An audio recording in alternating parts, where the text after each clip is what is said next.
Stuntman. Was that a stuntman? Face replaced. That's clearly a stuntman, right? Is that her face? Am I wrong?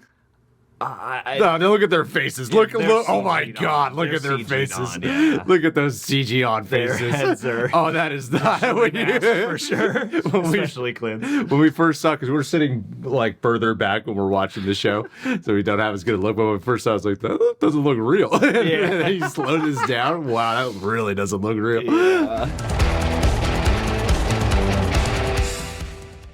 If you guys thought I wore this Daredevil beanie way too much, well, it's not gonna stop.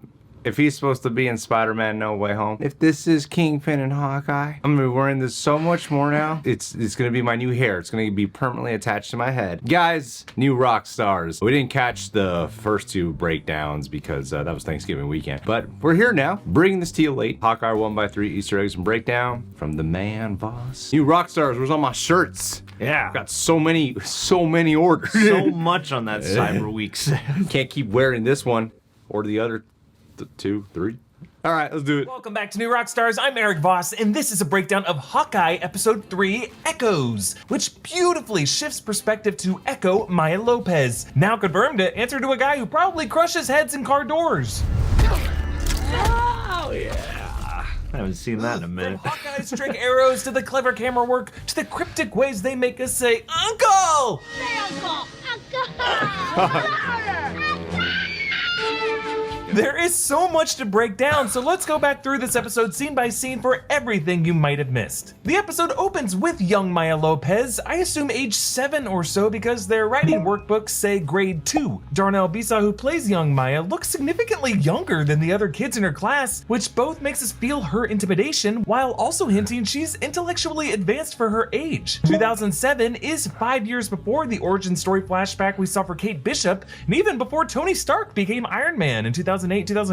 This episode casts Maya as a parallel character to Kate, but with greater challenges in her journey as a similarly groomed child warrior. And by starting her path chronologically earlier, it casts Maya as a kind of soldier Kate could turn into if she sticks to the path her mom set out for her, but it also makes Maya a participant in a chapter of MCU history well underway before Tony Stark came out of that cave, as we also saw with Shang-Chi's backstory with the 10 rings. Man, that just made me realize that when it comes to those videos that do like MCU timeline, chronological order of the characters, this show is gonna put a dent in a lot of that. Oh yeah, dude. This girl is actually way ahead of us. She completed her worksheet where she wrote, games to play are Solitaire and I Spy, since she's often alone and has advanced observational skills. Also, she wants to learn how to play capoeira. That's the Brazilian martial arts style, showing this girl's ambition. And when we see adult Maya fighting later on, it seems like she's pretty well versed in it. Also, she writes she runs as fast as a dragon, and she even drew a pretty solid dragon on the worksheet. That puts adult Kate Bishop's doodles to shame. Speaking of dragons, Maya's advanced class as a larger dragon head that eats the bird, or Hawk, a shadow cast by her father, William Lopez, played by the amazing character actor Zahn McClarnon, whom you might know from his great roles in Westworld and Fargo, so many other things. You'll notice framed on her wall is a US Karate Semi-Finalist Achievement Award, meaning Maya's already fairly accomplished at this young age. And they talk about dragons. No, maybe they are, but dragons live in a different world.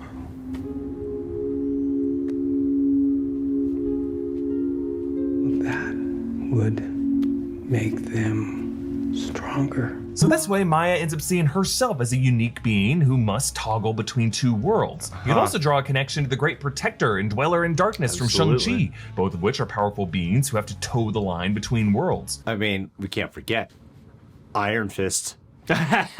He encountered a dragon. Absolutely. That we never saw in the show. But it's still canon though. And if that's Vincent D'Onofrio as Kingpin, then Danny Rand is canon. Danny Rand, Finn Jones, canon. Dragons existed way before Shang-Chi then. That's all I'm saying. That's all I'm saying. Now, I still think Kingpin is going to be the criminal element this series is leaning toward, but let's also keep our eye on the 10 Rings operation, which again was very active during these pre-Iron Man years. And they did say the 10 Rings will continue on as a Disney Plus series, I believe. I believe that's what the case is. Or is that a heavy rumor? Either way, dragons. Either way, Danny Rand dragons. Danny Rand dragons. Maya asks her dad,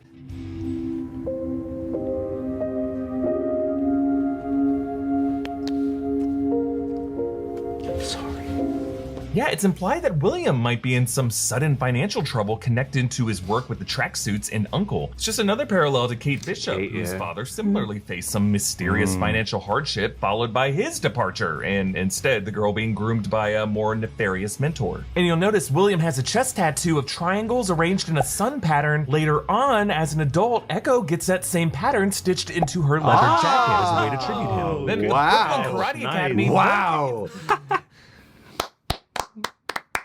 Boss, you did it again. Just that with the lighting. Wow. You really, whoa. That is, Yo, Yo. feel good, yo. yo. Because I noticed both of those things and never connected them to the actual show. I was like, that tattoo, that design on her jacket.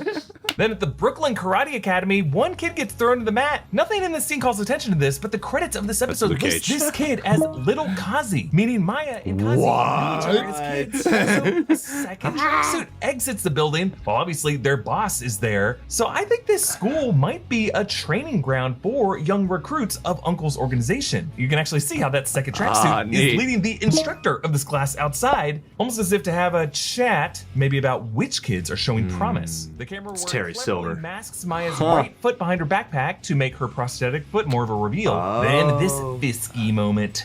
Uncle will take you home after class. I'll see you tonight.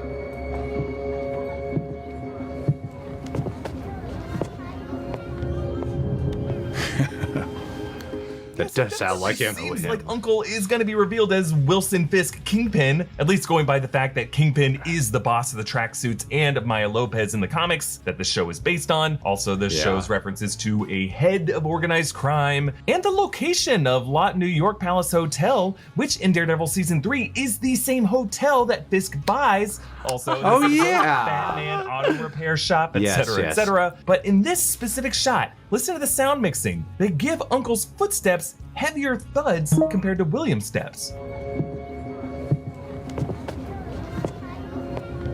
And he's wearing a tailored suit with cufflinks, which Fisk in the Netflix series is famously Yes, proud of. More than anything is his laugh. Yeah, if you watch Law & Order Criminal Intent, you know this is D'Onofrio's laugh. Also something he every once in a while admits in an interview. Did you finally get something to eat? I mean, We wrapped. okay.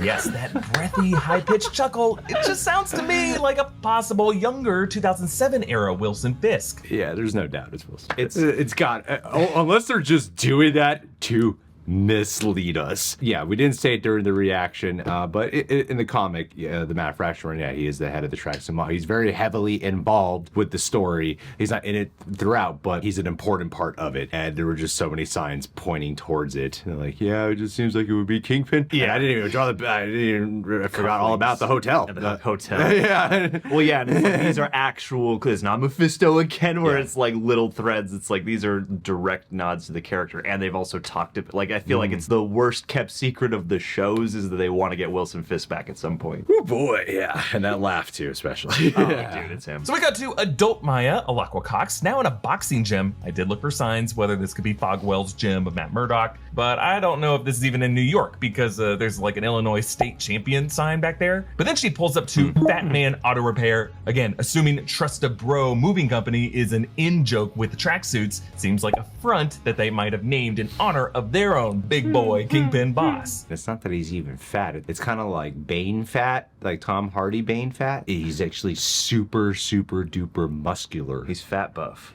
Yeah, but it's mainly muscle, actually. He's really just a super stocky guy. That's even scarier. There's a reason why he could put up a fight, because he is insanely strong, too. So he's not just some fat guy. Ronin slices his way through the tracksuits, a massacre shown in a long take from the outside in, just like his slaughter in Tokyo in-game. Though, we must ask, is this truly Clint? Or could Clint have actually inherited the Ronin assassin title, suit, and sword from a predecessor who actually is this one here killing William Lopez? a predecessor like Jack Duquesne. And that could be why Jack wanted the Ronin sword so badly at that auction. Jacques Duquesne, Swordsman, is Clint's past mentor in the comics. And this episode ends right before Clint turns to look at him. We will see, but I could also see the series just keeping Clint as the killer of Maya's father, just to keep that juicy tension between them. Yeah, that's some drama. That's what I loved about the way it ended, because it could still follow the comic origin of Swordsman. It was in the circus. Eventually, Clint found out he was like a bad guy, and they had a falling out. Swordsman eventually comes back. So that's like the real basic version of it. The way they have that ending moment, they don't let the camera linger there long enough to let you know like Clint knows him or not. But when Clint does talk about him in the car with Kate Bishop in the limo, and he's like, maybe it is Jack, maybe it isn't, when they're talking about the butterscotch and all that sort of stuff. There was nothing about the performance that let on that he knows who Jack is. Yeah. He wouldn't know, right? I think in the comic his name's like Waukese or something. Yeah. So I don't know what the exact pronunciation is, but maybe it's the kind of thing where he changed his name or something, and that's why he doesn't recognize him. But that made that cliffhanger, or at least this here made that all the more palpable just here in the moment. Yes. But Maya now finds her father mortally wounded. As in, fly away from this whole world of crime. Don't let the violence consume you. And he presses his bloody hand to her cheek, leaving a handprint face marking, just like Echo bears in the comics. This show rules! Actually, I just realized that going back to your earlier theme of that foreshadowing moment within, the actual shadows, Hawk and the dragon, and he calls her Little Dragon. And there's more foreshadows. I'm not that familiar with Echo, so I don't know if she's like referred to as Dragon in the comics or not. Well, let me school you on that, Jake. Then, episode title logo, unlike last episode, features neither of the two arrows hitting the target in the A, as this episode is less about Kate and Clint, the archers, and more about Maya. Now, the location of the Tracksuit hideout is an abandoned K&B Toys warehouse, which in real life went bankrupt in 2009, and here in the post-apocalyptic We were working there then. Right, man. Because seasonal. Turn into dust, and others turn into grown men who don't play with toys. You can see the Tracksuit's Trust a Bro moving trucks parked out front, which actually, if you think about it, might be a good cover for them always saying bro. We're just squatting our business, nothing suspicious. But they also have this tagline, smile, you're moving. Of course, these bros would tell people to smile. Hey, sweetheart, I'm shoving your bed frame down fire escape and singing Imagine Dragons. You should smile more. You talk too much. Blah, blah, blah, blah. Maybe I rip out your throat. Now remember, it was night before. Now it is morning, meaning the Tracksuits must have spent several hours toying with Clint and Kate on those riding machines that play Jingle Bells, of course reminding Clint of the Christmas with his family that he is missing. I just remembered first season of Daredevil dealt with a lot of Russian bad guys. Ooh. Tracksuit origins. Actually, I believe the guy whose head was bashed in is a Russian guy. Uh-oh. Dude, vendettas. And Russians are also very common bad guys in New York City and movies and shows. There are signs around this warehouse for liquidation sale, but one behind Clint reads, nothing held back. Kind of an odd choice of words for everything must go. Actually, there's a similar poster later that underlines this with when it's gone, it's gone. Just sounds like a pretty bleak sales push for toys during the blip apocalypse. When things are gone, they're gone. Kate gives Tomas advice for the Imagine Dragons concert, again with the dragons this episode. And Maya, noticing Clint's hearing aid, cuts his hands free so that he can sign. Sorry. Hard of hearing, not deaf. I love that they don't caption Maya's ASL when showing her from Clint's perspective, similar to how they captioned her teacher with words earlier. Also, Maya cutting his hands free so that he could sign is ultimately what enables Clint to escape, because then Kazi has to rush to rebind his hands behind his back, which is where Clint can use friction to cut himself free without them seeing. Clint claims the Ronin is dead. So who got him then? Yeah, Clint mouthed Natasha Romanoff, and he is telling a version of the truth here because he was on his violent path as the Ronin before Natasha found him and pulled him out of that life, effectively ending the Ronin's murder spree. After he breaks free, Clint hides among the empty toy stacks, making this the second time after Loki episode 2 that MCU characters on Disney Plus have hid from each other in a disaster-adjacent store setting. It's almost like these broken toys are being reshelved as merchandise to sell Disney Plus subscriptions. Am I reading too much into it? Clint pins Maya to the wall with 2 arrows and then then mid-jump, he slices an arrow past Kazi's ear to sever Kate's tape. Notice how this arrow and the other first few arrowheads are field tips, which are made for target practice, meaning that they're the least lethal penetrating arrowhead, just showing how Clint's objective here is to kill as few people as possible. All the stunts and specificity of Clint hitting the tracksuit's non-lethal zones, like their limbs, their shoulders, super impressive, especially Clint's no-look shot through the guy's hand, recalling his no-look strike on a Chitauri in the 2012 Avengers. But I do have to give credit to the background NPC. Yeah, you get that empty space. Now, outside, Kate wants to take the red Challenger, which is a lot like the car they drive in the sequence in the comics it's based on, but they subvert that instead with this Chrysler. Clint hotwires it. Let's go. Classic. Yes, more Christmas music. Here, the Dance of the Sugar Plum Fairy, which we hear later in the episode. And then when they bump the car, the track changes to Tripak, that's a Russian dance. Both of these songs from The Nutcracker, composed by Tchaikovsky, considered the most famous Russian composer. Yeah. This Russian music scoring their escape from the Russian That's gang. clever. Now, Birdie directed this episode, and they feature this 1 minute unedited rotating shot in the backseat of the car, which is a direct homage to Alfonso Cuarón's famous swivel shot during the car chase in Children of Men, one of my favorite shots in all of film. In that movie, they accomplished it by rigging a stunt car with a hole cut out of the roof with a camera hanging from the rigging above, which they may have also had to do here. At one point, you'll notice the camera switches to handheld as it moves out the backseat window to follow Kate outside the car, and you can see a lens flare from the sun, which might be where they concealed a cut. And we get to see all of Clint's Gotcha. Great call. A putty arrow. The next one's less tricky. It's really just a RPG. If you look closely in that car, there is just one guy in it, the driver, but yeah, Kate Bishop probably killed that dude. Next, she fires a flash arrow, which stays on the windshield of that car right until Clint needs it at the end of the scene. Wow, I love the detail of that action scene.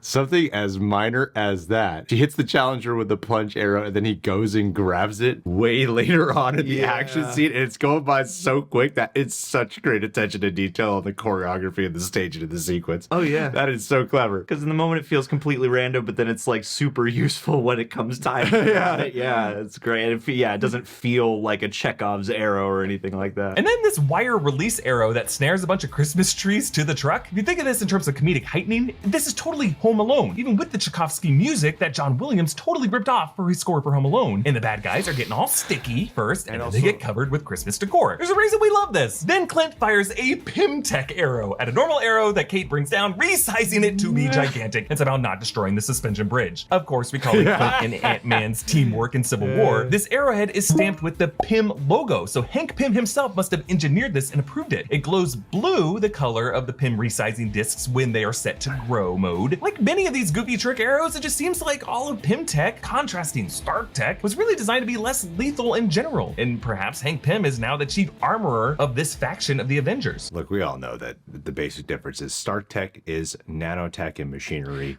and Pymtech is make it big or small. Mess with it on a quantum level. That's Pymtech. Clint gives her a USB arrow, which we saw a version of when Clint fired an arrow with a computer virus. That's where we've seen it. That's also where we've seen it. Via arrow. Yet when Kate fires this arrow, it just bounces off Ivan's chest. I mean, even a USB tip with that momentum probably should have impaled him a little bit. There's something about this guy. Like when he broke the car window glass with his bare fist, I just think this dude has been juicing on something. Then Kate and Clint together leap off the bridge and turn toward Stuntman. Was that a stuntman? Face replace. That's clearly a stuntman, right? I thought it when we watched it. Is that her face? Am I wrong? No, look at their faces. Look! Oh my God! Look at their faces. Look at those CG on faces. Their heads are. Oh, that is not for sure. Especially Clint. When we first saw, because we're sitting like further back when we're watching the show, so we don't have as good a look. But when we first saw, I was like, that doesn't look real. And then he slowed this down. Wow, that really doesn't look real. Yeah. A good try though. Which in turn toward us, recreating Hawkeye's big move that Kate witnessed from the Battle of New York in the opening frame from the Fraction Aha comics. But here she grabs the bow, and they do this in tandem, swinging down, this time sharing the power move as co-equal Hawkeyes, which Clint verbalizes in the subway car. Oh, we gotta walk the dog. I'm not quite sure how long a dog can Call yourself one of the world's greatest archers. Oh my God, you really think so? I just walked the dog. Been cooped up all day. Yes, they're still not properly communicating, and I love the poster behind them for family counseling, framing these two as their own kind of dysfunctional family unit. Another Rogers and Musical billboard appears, tagline, "Every Avenger brought to life," which feels a little cruel, both for the dead Avengers like Natasha and Tony, also for the ones who are still alive like Clint. And then another heartbreaking scene. Clint gets a call from his son Nathaniel, to whom Clint says that he's gonna miss a Christmas movie marathon, but that hopefully he'll be there for ugly sweaters. So thinking about this, every day that goes by, Clint misses another pitch that one of his kids said at that dinner scene in episode 1. Nate wanted to do gingerbread houses, missed that. Now he's missing Lila's pitch of a movie marathon, and yeah, he's probably gonna miss Cooper's day. Ugly sweaters? Yeah, even more depressing when you consider that Clint spent 5 years of Christmases without his family. I'm not crying, you're crying. I watched those, what is it? Is that Vanity Fair? The thing that does like the whole career when they ask the actors. Yeah, when they do the retrospective, I think that's Vanity Fair. Yeah, and I saw the one they did with Jeremy Renner, and at the end of that, he talked heavily about like, look, the movies and everything is cool, but the thing I'm most proud of, the job I'm most proud of, is being a father. That's like that's his main thing. It really touched me in that moment when he was saying that. You could really see it. So I think it hit me on an even stronger level because I had just listened to that a few hours before watching this. That when I saw that scene, it felt even that much more authentic to me, because knowing of what Jeremy Renner speaks about being a dad and then seeing it here really is strong. Yeah, those scenes are so lived in, and I didn't even know he actually had kids, and so it makes a lot of sense how those got to be as resonant as they are. Or maybe he was just saying that for divorce custody battle stuff. Sorry, I gotta make myself look good. Yeah, I gotta get that custody. Kazi tells Maya, so Uncle didn't sanction their hunting of Ronin. If it is Kingpin, it would mean that he and the Ronin have a history and that he has specifically spent these past couple years hiding from the Ronin. Clint and Kate wait in Chinatown beside a sign reading Happy New Year 2020 something. Now there's a set photo angle of this that showed it was going to be 2025. That would have placed Hawkeye maybe in December 2024, or since really the Chinese New Year would be January 29th, 2025, maybe this sign is old and it's December 2025? I don't know. I've been burned trying to pin down timeline logic before in the MCU, and now with Hawkeye, there's some Marvel producers said this was 2 years after Endgame, which would put it like in Christmas 2025, but I don't know if that producer was really thinking about it like that. I just think that confusion is why they cover up the year now in this shot. In the diner, Kate says, "My dad was fearless, and his whole life was about helping people." Was it? I mean, clearly Kate has some hero worship for her dad, who probably wasn't that great of a guy. Another parallel to Maya, whose dad was also working for a criminal network. Now, the directors place the camera directly between the characters that force the actors to stare directly into the lens, makes us feel a little awkward, uncomfortable. Wes Anderson likes to use this a lot. Jonathan Demme used it in Silence of the Lambs between Clarice and Hannibal, just as a way to force the actors to feel that discomfort as they're acting across from a machine instead of a person. Helps underscore the awkwardness here. Clint feels awkward as Kate probes about the Ronin and him being a role model, and Kate feels awkward that Clint is stonewalling her. We'd be fine with those straight on shots. Yeah, that's right. We're used to it. We're doing it right now. It's more awkward to face somebody and look into their eyes. Like, can we chat with a camera, please? Kate doodles a costume redesign with a huge H on the forehead, like Hawkeye's look in the comics. Hawkeye scoffs, but his scar with a bandage on his forehead does take the shape of an H. Kate brainstorms names for the dog using names of famous pizza chains. Little Caesar. A+. Dogfather. Sir Dog of Easter Pizza. egg. Pizza Dog. Clint talks about the Tracksuit organization. They started small, but grew. There's the guy at the top. He'll do anything to grow the operation. I thought Maya was the boss. No, there's someone above Maya. Someone you don't want to mess with. Yes, this confirms that Clint knows Uncle, and he goes on to say, Ronin hit the supplier on the other side, and then hit Tracksuit up management. yeah, Uncle's supplier might have actually been that Mexican cartel that Clint slaughtered that was mentioned by Clint also wonders. You think that the Tracksuits were after anything else at that auction? And it's pretty upsetting to think there might be stuff from the Avengers compound floating around out there. Yes, reminding us of that watch that the Tracksuits did make it their priority to steal. I did think for a second that Ivan might have been wearing it, because he was wearing a gold watch. It is hard to tell, but obviously whoever really wanted this watch, maybe someone who values fancy finery and cufflinks, is really going to be the key to unlocking this mystery. Eleanor Eleanor's penthouse, we now see, has actually been reconstructed almost exactly from its previous state before it was all destroyed. Why rebuild it? Why so attached to this property? Well, that might be because my great-great-great-great-grandfather built the building. Remember, at Derek's funeral, we saw a headstone for Russell Bishop, implying that this series is going to explore the Bishop family history and why they own this property for over a century and why Eleanor seems reluctant to give it up. Kate brings up listings from the Bishop security database on her mom's computer. Kazi works for a company called Sloan Limited. I doubt is associated with any of the random people named Sloan from the Marvel comics. It's likely just a shell company Eleanor put on the books to allow her to fund the Tracksuit's operations discreetly. It also says the company was founded in 2011, right before Derek Bishop's death. Just another clue that Eleanor might have had something in the works before Derek mysteriously died off screen. Remember, in episode 1, Armand told her,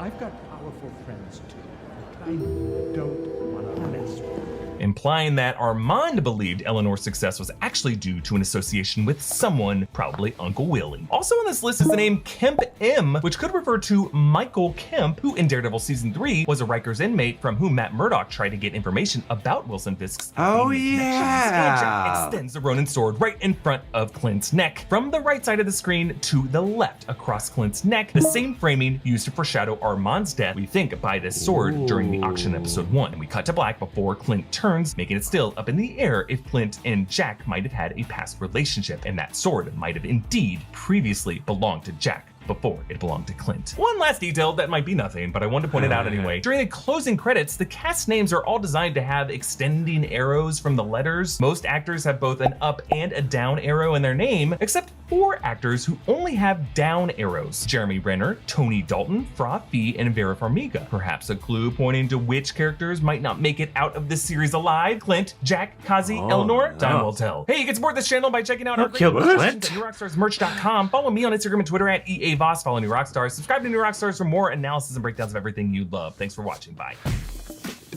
That would suck if Clint doesn't make it out. His whole goal is to get back to his family. It's the day before Christmas. Oh no! Blink with that shit. Let him live happily ever after. Let him live on as a mentor. You know, like, I love the movie breakdowns, but for some reason, the journey of the show breakdowns, I actually think I enjoy more. All right, guys. Well, thank you so much, New Rockstars, for putting this bad boy together. You guys kill it as always. Subscribe to the Real Rejects. Subscribe to the New Rockstars. Hit that like button, and hey, let's do a Aniso Liva. If anyone could be the Kate Bishop at our Patreon page, it's gonna be you, my dear. 100%. You got the personality. You got the attitude. You got the looks. I would let you kick my ass and make some fun quips any day of the week. And she would. Oh, she would, dude. And you would do it with style. You could do it falling off of a bridge and just like, oh, hey, John, looks like we won't be meeting at the gas station after all. Then you nail me with an arrow and a knot. It's got to live on. For as long as you're here, it's never going to go away. And then you could wound me in some non-lethal place, and I'll have that to remember you by for always. And I mean, you've sent us a lot of really nice stuff over the years, but like, nothing lasts as long as a scar. Hope you have a good holiday. Love you, dear. Merry Christmas to you and your family, and you're one of the best presents we've ever had in our life. 100%. It's double meaning. Presents, CE, and then presents, TS. You know what I did?